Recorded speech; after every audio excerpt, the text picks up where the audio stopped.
lumalabas na pinaglalaruan mo ang aming batas, pinapaikot mo ang mga Pilipino. Pero ibahin mo ang Senado. Ibahin mo ang Senado. I move to cite Guo Huaping, also known as Alice Guo, in contempt of the Senate for testifying falsely and evasively before this committee.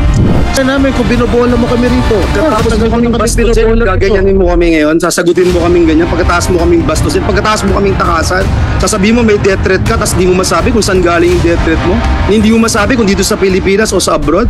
Bila napansin ko na nagsumpa kayo ulit, hindi na sana kailangan, no? Dahil nakapagsumpa na kayo noon. But you remain under oath, so that is fine. Alright, so magsisimula ako sa mga tanong kay Miss Alice. So after months of evading the Senate, ngayon nandito ka na. Sumagot po kayo ng kompleto at makatotohanan sa aming komite. Dahil ang komite po namin, tinatratong maayos yung mga nagsasabi ng totoo sa amin at rumerespeto sa aming komite at saka sa Senado. Naintindihan niyo po yun, Miss Alice? Opo, Madam Chair. Alright. So, can you finally confirm before this committee, kayo ba si Guo Huaping? At bago niyo po i-invoke yung right against self-incrimination, hindi naman kayo yung nag-file ng inyong late registration of live birth, diba? So, you are not incriminating yourself. So, are you Guo Huaping? Madam Chair, may mga kaso na po na final po sa akin po sa court, kaya hindi ko po siya masagot po sa inyo ngayon. I don't think yung tanong ko ay may kinalaman sa kaso sa inyo, lalo na may pruweba nang na-establish ang NBI at yung isa pang ahensya, kinukumpara yung fingerprints ni Guo Huaping at fingerprints nyo bilang Alice Guo at parehong sinabi nilang magkaparehong taong ito. So, for your own sake at para sa kabatiran ng aming komite, just one last time on this very simple fundamental question. Ikaw ba si Guo Huaping? Madam Chair, hindi ko po kino-confirm at may kaso na po sa akin sinampa, sasagutin ko po sa korte po. Madam Chair, yes, Joel, one related question. Madam Chair, may I invoke? I am not going to invoke or raise a point of order, but may I invoke Section 19 of our Senate rules, which states the privilege against self-incrimination. A witness can only invoke his right or her right to self-incrimination, Madam Chair, only when a question which tends to elicit an answer that will incriminate him or her is propounded to her. However, Madam Chair, the witness or the resource person may offer to answer any question in an executive session. So I would just like to invoke that, Madam Chair, because the chairperson already stated that it will not in any way incriminate her, Madam Chair. Just to put that on record. Salamat, Sen. Joel. Exactly. So, inulit, no? Yung sinabi ko na sa inyo kanina, hindi naman kayo mai-incriminate, simpleng tanong kung sino ka. And additionally, unless hihingi pa tayo ng executive session, no? Lilipat pa kami kasama nyo sa ibang kwarto para lang masagot nyo sino ba kayo talaga or palalabasin ng chair lahat ng mga taong ito para lang mag-executive session. And and before I proceed, I just like to recognize the presence of Sen. Loren. Salamat, Sen. Loren, for your good morning, Madam Chair. Today. Good morning po. Miss Alice, gusto kong ipaalala sa iyo na ayon mismo sa Korte Suprema, in the case of Office of the Court Administrator versus you, quote, the right to self-incrimination does not prohibit legitimate inquiry in non-criminal matters. So yung tanong na, sino ka ba? Ikaw ba si Guo Huaping? Hindi yan criminal matter. Hindi yan bagay na isite kaugnay ng mga kaso. Identity questions are within the purview of the committee. The Senate has a right to know. Sino bang kausap namin? Yung talagang totoong taong akala namin or ibang tao? No? The Senate has the right to ascertain who the resource persons are, who you say that you are. Sige, i-rephrase ko na lang. Okay, do you have something to say at this point, Miss Alice?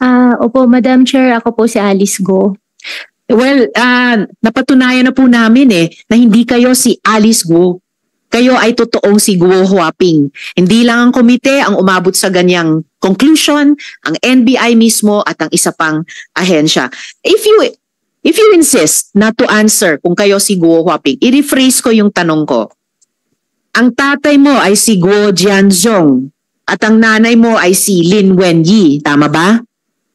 Ang tatay ko po si Guo Jianzhong po, Madam Chair. At Nanay niyo? Nanay si Lin Wenyi. nako, Miss Alice, binabaliktad nyo na yung sinabi nyo sa isang previous hearing, no? Yung bank document na to, nililista ninyo, kasi bank document mo ito, nilista mo dito bilang nanay mo, si Lin Wenyi. So, baliktad na, pinasinungalingan mo yung sinubmit mong bank document noon sa sinabi mo ngayon na hindi mo nanay si Lin Wenyi. You were born in China, not in Tarlac. Tama po ba? Ang alam ko po, I was born in Tarlac po, Madam Chair. Ang childhood mo, mula sabihin natin 0 to 12 years old, ay sa China, tama? Kaya wala kang maalala, wala kang makwento sa amin ni isang alaala ng pagkabata mo sa Tarlac, di ba? Yes, and Lauren, for one related question. Statement. Nag-off na po siya. Pero maliwanag na nagsisinungaling kung saan siya napanganak. So, I bring that to the body. Opening pa lang, nagsisinungaling na. Alam naman nating lahat na may mga ahensya ng gobyerno na nagbigay ng mga birth certificate at inamin na nila ng PSA sa mga dayuhan at kasama siya doon. So, umpisa pa lang, ini-insist niya, pinagpipilitan niyang napanganak sa Tarlac. Wala na pong maniniwala yan. Alam na po natin yan. So I'm just putting that on record. How can we extract the truth if the first question, wala pang ang question, ay nagsisinungaling na? Salamat, Sen. Lauren. So, thank you. At nakahanda na nga at lalong tumitiba yung ihahaing motion ni na Majority Leader at Sen. Joel Madam after Chair. proper time. Madam Chair. Yes, Sen. Rafi, for one related question. Noong May 22 this year, hinamon ko si Alice Goo kung willing siya mag-undergo ng lie detector test. Hanggang ngayon, okay ka pa rin ba, Miss Alice Goo? Papayag ka pa ba magpa-lie detector test para malaman natin yung mga sinabi mo, ibabangga natin doon sa mga alam namin. Are you still willing? Miss Alice. Madam Chair, pwede ko po i-consult po muna. Sinong i-consult mo? Consult ko po sa lawyer po muna. Alright, you can do that during this hearing. Ay, thank you po. Balikan po namin yung tanong na iyon during this hearing. Thank you. Ngayon, This is related. Sen. This is Joel, a related, related Madam Chair. question. Very related. Madam Chair, obviously itong ng basto sa Senado ay wala pa ring konsensya para magsalita ng katotohanan sa atin, Madam Chair. Yung simpleng tanong nyo kanina, Madam Chair, siya ba si Guo Huaping? Kahit po magsinungaling siya, hindi siya sumagot, kung ano-anong sabihin po niya sa atin. Madam Chair, ang NBI mismo ay nagkaroon ng fingerprints ni Alice Goo at nitong si Chinese National Guo Huaping. At in-establish po doon na match and the same person, si Guo Huaping at si Alice Goo. So ang tanong na lang siguro, Alice, ikaw ba naniniwala doon sa pagmamatch sa finger prints that match na ginawa nitong NBI na ikaw si Guo Huaping at si Alice Goo ay iisang tao? Miss Alice. Madam Chair, honestly po, hindi ko po alam kung paano po nangyari. Basta alam ko po si Alice Goo po. At pasensya na rin po kung hindi po kayo naniniwala. Ako sinasabi ko, as much as possible po, gusto ko rin pong sabihin po sa inyo lahat at sa mga magiging questions nyo rin po sa akin mamaya, may consideration lang din po ako sa safety ko rin po. Well, tatanungin ko rin kayo tungkol diyang sinasabi niyong safety niyo mamaya. Pero ibig sabihin din, bawat tanong namin ngayon, dahil paiksi na yung panahon, pasara na yung window of opportunity nyo, bawat tanong namin ay pagkakataon sa'yo magsabi na ng totoo at wag nang magsinungaling sa komiteng ito. Miss Alice. Short interjection. Yes, Senator Roy, for one related question. May ask from the chair kung pwede natin ipaklaro sa kanya ano yung safety consideration na sinasabi niya para maklaro tayo kasi kung palagi siya mag-invoke ng safety, hindi natin alam kung anong safety na sabi. Kung meron bang interesado sa buhay niya na isang malaking sindikato na siya ay papatahimikin o ano bang safety na sinasabi niya, Madam Chair? Miss Alice, tatanungin ko rin sana sa iyo yan mamaya ng konti. But briefly, simulan yung sagutin yung tanong ni Sendo Roy. Ano ba yung sinasabi niyong safety na iyan? Sen, tungkol po sa personal ko pong safety po. Kaya Okay. nga, ano yun? Anong threat, anong safety? So anong threat nakikita mo? May Para matulungan ka namin. Sige. death threat po.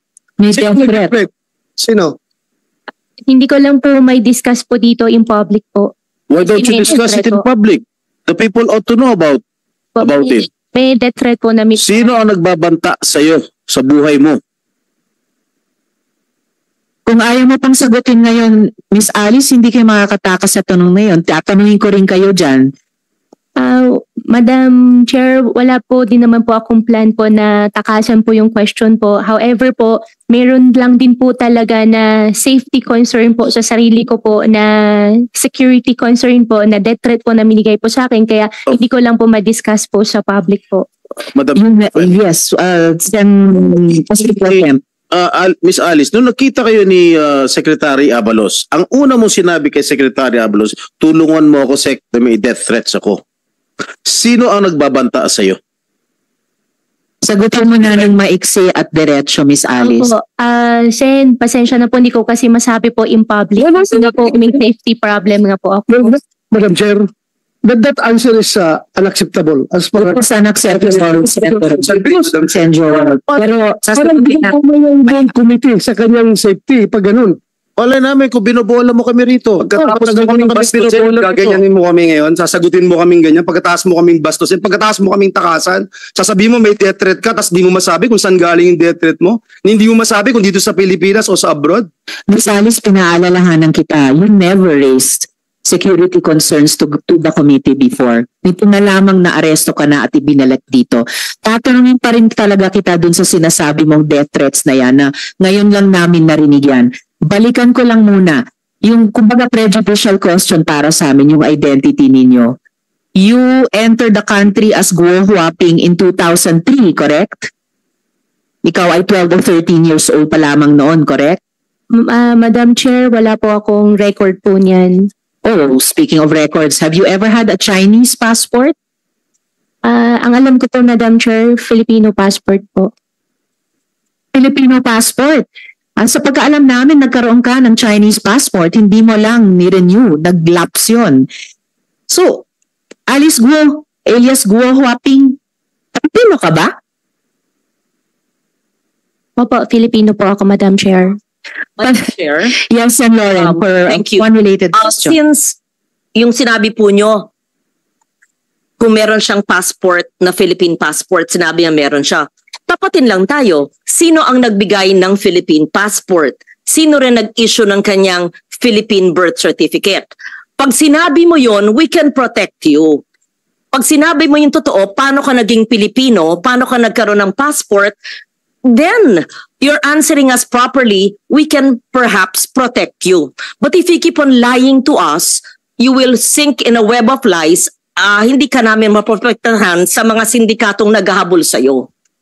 I suggest to answer that. How did she get her Philippine birth certificate from the PSA or the satellite office, and how she acquired her Philippine passport from the DFA? We have to find out the syndicates in the government agencies. Madam Chair. For the record, para sa kabatiran ng lahat, at lumabas na po ito sa mga nakaaraang paring mayroong birth certificate na nakuha through late registration of live birth, pero mismo ang PSA, I'm sure mako-confirm ito ni Engineer Grande later, Engineer Mariza, ang PSA mismo ang nagsabing irregular ang birth certificate na iyon. Kaya tinulog nila sa Office of the Solicitor General na kanselahin na ito.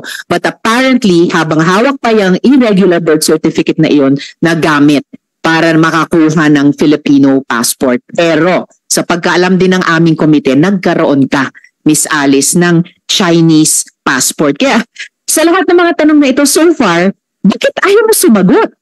Wala namang self-incriminating sa mga tanong na ito. You are only being asked, in fact, you are only being asked about your previous answers to the committee.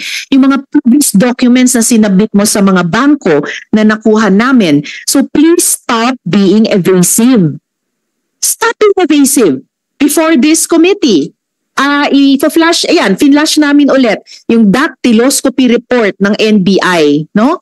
Result of examination after a thorough examination and analysis, fingerprints of Guo Huaping, Ilin, and fingerprints of Guo, Alice Ilial were found identical.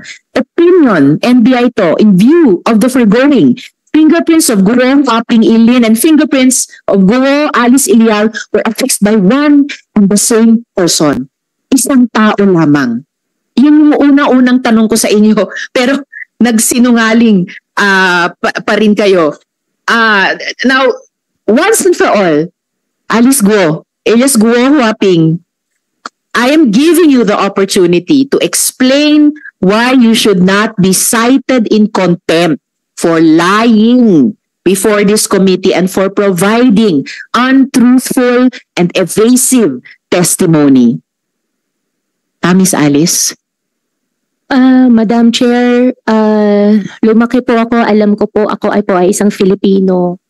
1 minute suspension. Pahingi po sa mga kasama na a quick Sen. Rafi, if you will allow, I request you and all the colleagues, mag 1 minute suspension tayo, a quick discussion sa ating mga senador, kung maaari po.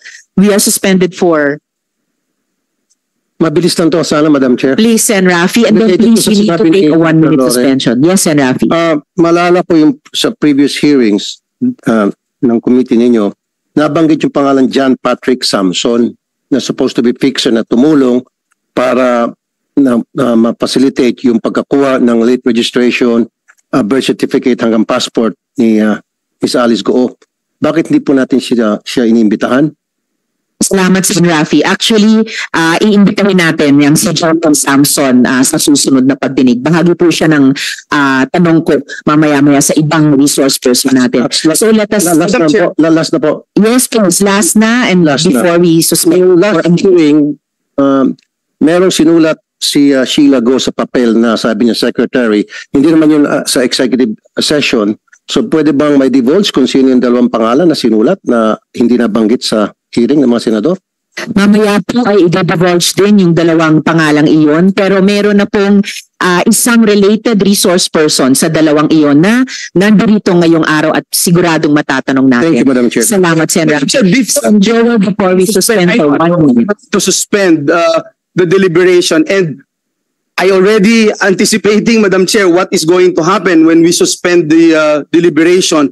And I'm just giving one chance again to Alice, Madam Chair, because this will help me decide in the as we suspend the hearing today to talk about your fate as a resource person.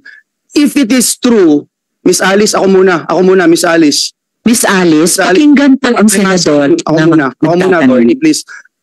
Attorney, sabi mo may death threat ka, pero ayaw mong sabihin kung saan nang gagaling yung death threat mo. Ni ayaw mong sabihin ba sa amin kung ito'y tawag o sulat o text? Kasi kung hindi ka totoong nagsasabing may death threat ka. Miss Alice. Opo, Sen, magsasabi po ako, wag lang po in public. May death threat ka ba? Meron po. Magsasabi po ako, wag lang po in public. Well, I will accept that, Madam Chair, but ang problem kasi is kung yung death threat na yan, totoo o hindi, Madam Chair, dahil ayaw talaga niya magsalita. I will yield, Madam Chair, to the wisdom of the committee. Salamat, Sen. Joel. At saka ang hirap kasi, ang dami mo nang sinabing hindi totoo eh. Tapos babalik ka dito, magsasabi ka na naman ng isang malaking kwento, pinakamalaki so far, death threat. Kaya siguro naman maintindihan mo, bakit hindi kami maniwala. Hindi mo pa nga pinatutuhanan yung mga unang kasinungalingan mo. Ngayon may bago ka namang gusto mong paniwalaan namin. So we will suspend for 1 minute and then resume after 1 minute. Sa hearing suspend. Before, Sen. Rafi, before you... quick lang. I need to do something right after your quick intervention. Kasi pinag-usapan din lang yung death threat against her, ano? Pwedeng sa executive session, banggitin niya sa atin later? Yes, But Sen. Madam Chair, Rafi, we but can Madam do Chair, that sorry, no, later on. Sen. Joel. Because of that statement of Sen. Rafi, I still don't get it, Madam Chair, why she cannot disclose it in public. Hindi po ba, Madam Chair, isn't it more natural to expose it in public so that she is protected? I don't get it, Madam Chair. I really don't get it. If you are having a death threat, you wanted to say it in public so that you can be protected. If you really wanted protection, Madam Chair, so it doesn't make sense. Hiding it doesn't make sense, Madam Chair. I agree, Sen. Joel. Actually, kung talagang may death threat, mas talagang kung talagang humihingi ng proteksyon, walang kinalaman ng security threat din sa pagsagot lang tungkol sa pangalan ninyo. That's already established. The threat will not be made worse by confirming what is in documentary evidence. But in any case, gusto kong ipaalala sa iyo na ayon nga sa Supreme Court, in the case of the Office of Court Administrator VU, the right to self-incrimination does not prohibit legitimate inquiry in non-criminal matters. Ad nauseam na po ito.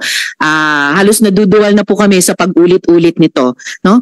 Alice Guo, ladies and gentlemen, is continuing to lie to this committee despite glaring evidence that she is a Chinese national named Guo Huaping, whose father, Jian Zhongguo, is Chinese, based on her own declaration in this committee, and whose mother, Lin Wenyi, is also Chinese, based on her own declarations in bank documents, by the way, verified by the AMLAC. This is a blatant defiance of the legislative's constitutional power of inquiry. Lumalabas na pinaglalaroan mo ang aming batas, pinapaikot mo ang mga Pilipino. Pero ibahin mo ang Senado. Ibahin mo ang Senado. I move to cite Guo Huaping, also known as Alice Guo, in contempt of the Senate for testifying falsely and evasively before this committee. Second the motion, Madam Chair. Thank you, Sen. Joel. Chair, Yes, Sen. Madam Ko. Chair, when we were in recess kanina, the pending matter was the refusal to give us details of the death threats that she herself brought before us. And Siya yes, nag-volunteer. She binolunteer niya sa information sa atin eh. Then pinupurso namin ayaw mong sagutin. Ngayon, I think the prevailing sentiment is hindi siya makahingi ng executive session. Sagutin niya ngayon lahat. Yung kasi kung totoo naman na may death threat ka, na-monitor ka na rin nung nagbigay ng death threat sa'yo, kahit may executive session, di alam na rin yan, sinabi mo na rin sa amin, ikaw pa rin yung source. Kaya hindi kami papayag sa executive session. Ngayon, ang prevailing sentiment, if I'm not mistaken, is you have to answer the questions relating to that particular subject matter na ikaw mismo ang nag-voluntaryo palabasin sa hearing na ito. Inumpisa ni Senator Bato and then si Senator Jinggoy. Kaya Madam Chair, doon ako sa ground na yon. If we should, kasi at least yun, there is no need to determine who is telling the truth eh. Wala tong ito we have I think Senate section here, if the refusal to cooperate or giving evasive answers, pwede na natin gamiting ground yun to cite the witness or the resource person in contempt. At Alice, sa lahat dito akong pinaka-lenient actually na ayaw kay cite in contempt pero in this particular case, kahit anong pag-isipin ko, you have to answer eh. You have to answer, and if if we require you to answer publicly, you have to answer. You can invoke a right, pero pag-usapan namin yun. But when we deny that you are not entitled to such a right, then you have to answer. Otherwise, mako-contempt ka talaga. So I'm presenting that alternative ground, Madam Chair. If we can use that, kasi parang pagkalap ko nung nag-break tayo, that was the hanging matter na release ni Senator Bato, followed up by Senate President Pro Tempore. I know. Actually, there are two hanging matters. Isa na yung tungkol sa death threat na yan. Pero higit pa doon, yung question ng identity. Dahil proven na ng NBI at proven na ng isa pang ahensya na Alice Guo at Guo Huaping, iisang tao lang kayo. At yun yung patuloy na pinagsisinungalingan mo sa komiteng ito. Therefore, the chair is citing Alice Guo alias Guo Huaping in contempt as seconded by Senator Joel. Madam Chair, SP Pro Tem Jinggoy. let's give a last chance for her to answer the question. Answer, Alice. Ikaw ba daw si Guo Huaping? Madam Chair, Sen, pasensya na po talaga. Ako po, si Alice Guo po. Okay, well, pasensya din po. The chair cites Alice Guo alias Guo Huaping in contempt of this committee as Hopefully- seconded by Senator Joel. Yes, Thank you. Anyway, Mano? she has been cited in contempt, but hindi kasi ako present sa past hearings ng Committee on Women, but has she been confronted with the documents of Guo Huaping? Napakita na sa kanya? yes, Mano. Kasi dapat may handwriting doon or may signature na allegedly coming from her, di ba?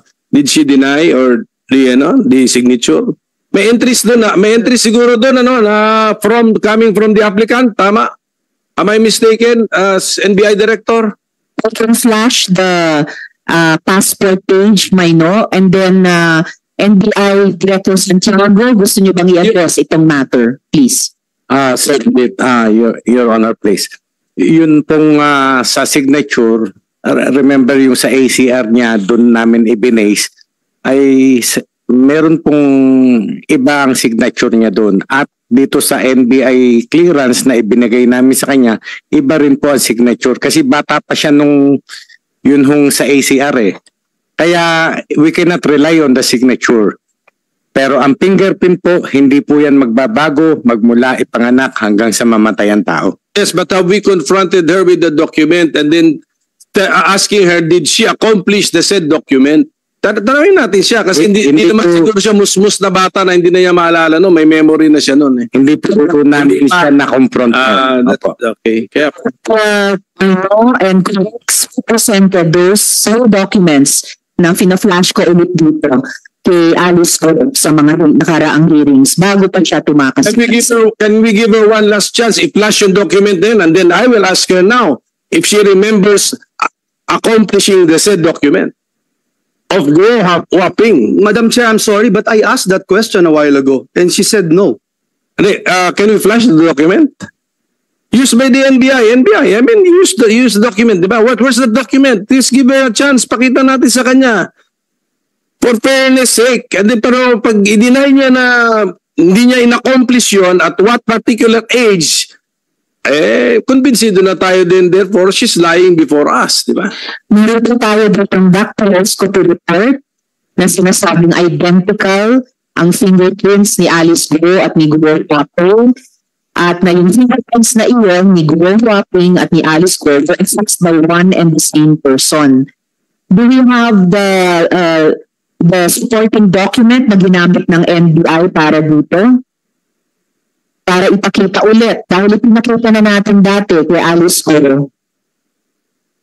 Miss Alice, extraordinary ito ha. Kayo lang yung naalala kong resource person na ipapakita namin paulit-ulit ang mga dokumento sa iyo. Dapat naman siguro suklian mo yung komite na magsabi ka na ng totoo. Hindi go the extra mile ang komite. Pero kasi malalingan pa rin ang sinusukli nyo. Comsec, do you have the supporting document on para i-project dito sa ating monitor? Yung ginamit ng NBI to come to this conclusive opinion used in all courts of the Philippines, ang fingerprint matching.